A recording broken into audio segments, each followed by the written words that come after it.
Assalamualaikum warahmatullahi wabarakatuh. Perkenalkan, nama saya Siti Aisyah. Saya dari Prodi Bimbingan Konseling angkatan 2020. Di sini saya akan menjelaskan sedikit tentang konsep dasar asesmen psikologis. Yang pertama ada penggunaan prosedur asesmen dalam BK. Yang kedua, hakikat asesmen psikologi dalam BK. Yang ketiga, konsep-konsep pengukuran dan interpretasi tes. Yang keempat, sejarah awal pengukuran dalam BK. Baik, saya akan menjelaskan penjelasan yang pertama, yaitu penggunaan asesmen dalam konseling. Istilah prosedur asesmen merujuk untuk salah satu metode atau model yang digunakan untuk mengukur karakteristik dari orang, program, atau benda. Model pemecahan masalah menyediakan cara yang mudah untuk meringkas tujuan prosedur psikologis dalam asesmen. Tujuan ini digambarkan dengan 5 langkah dasar dalam model pemecahan masalah yang disajikan oleh De Zurilla dan Gottfried tahun 1971. Setiap langkah model pemecahan masalah dan memerlukan informasi yang dapat diperoleh melalui asesmen psikologi.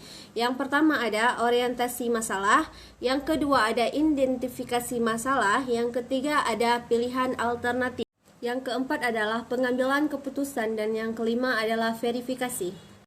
Untuk penjelasan yang kedua, yaitu hakikat asesmen psikologis dalam BK. Pada hakikatnya, asesmen psikologis dalam BK dilakukan oleh tenaga profesional, yaitu konselor. Asesmen memiliki kedudukan strategis dalam kerangka kerja, bimbingan, dan konseling sebagai dasar dan perancangan program BK yang sesuai dengan kebutuhan klien yang dikembangkan berdasarkan asesmen yang baku atau standar dan meliputi beberapa aspek, diantaranya aspek kognitif, afektif, dan psikomotor dalam kompetensi dengan menggunakan indikator-indikator yang telah ditetapkan.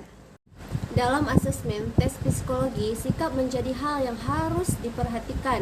Asesmen psikologi menunjukkan bahwa asesmen psikologi mengacu pada orang, program, dan objek. Konselor biasanya telah curahkan lebih banyak perhatian pada asesmen kebutuhan individu, tapi penilaian tentang lingkungan, yaitu program dan benda-benda, juga diperlukan.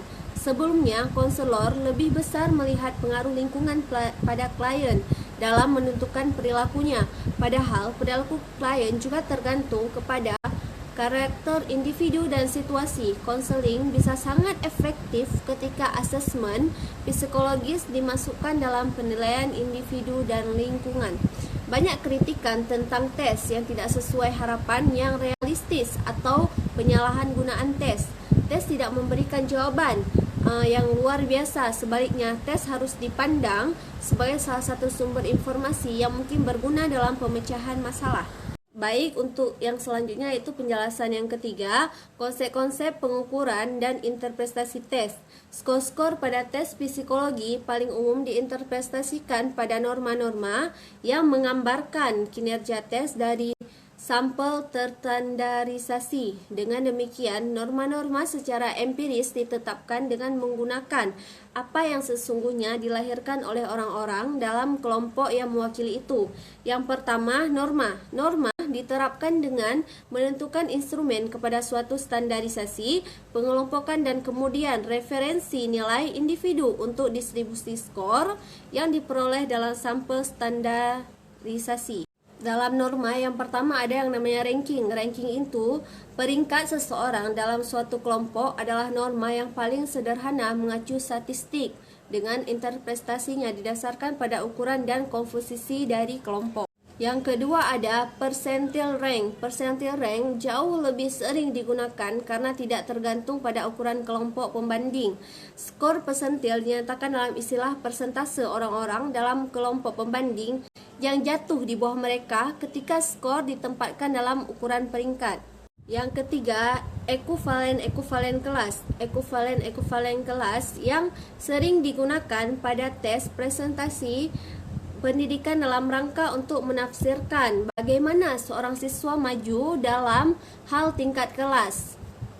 Yang keempat ada standar deviasi. Distribusi frekuensi dibangun dari jumlah yang cukup besar dari banyak pengukuran fenomena alami. Kurva berbentuk lonceng kemungkinan untuk diproduksi. Hasil proses pengukuran paling banyak terjadi dekat dengan rata-rata dan relatif sedikit yang ditemukan di kedua ekstrim. Untuk jenis distribusi pengukuran, yang paling diandalkan dari variabilitas adalah standar deviasi. Yang kelima ada skor standar atau nilai standar, yaitu skor standar mengungkapkan jarak individu dari rata-rata berdasarkan simpangan baku distribusi.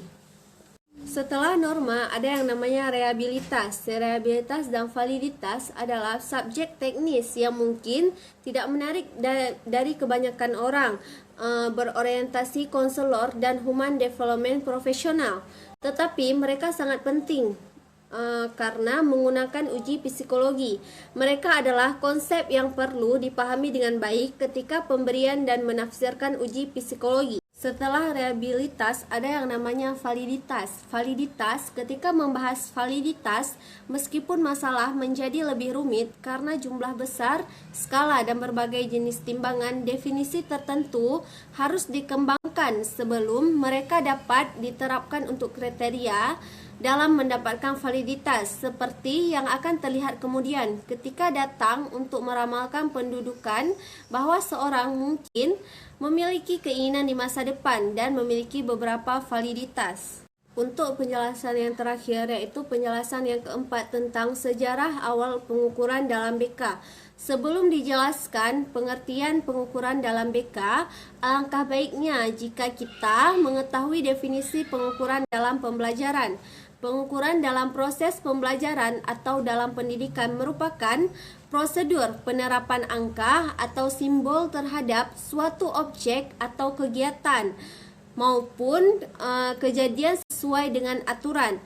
Karena itu, pengaturan merupakan suatu prosedur yang dapat digunakan dosen, guru maupun pendidik lainnya dalam mengumpulkan informasi kuantitatif dengan mengajar ketiga unsur tersebut di atas. Pengukuran tidak semata-mata tergantung pada tes sebagai alat ukur, tetapi juga dapat digunakan cara lain asal hasilnya dikuantifikasikan. Lebih lanjut, Amuri Yusuf menjelaskan hasil pengukuran akan ditentukan oleh kecanggihan alat ukur instrumen yang dipakai, pengadministrasian yang tepat, serta pengolahan data menurut pola yang sebenarnya berdasarkan patokan yang disepakati.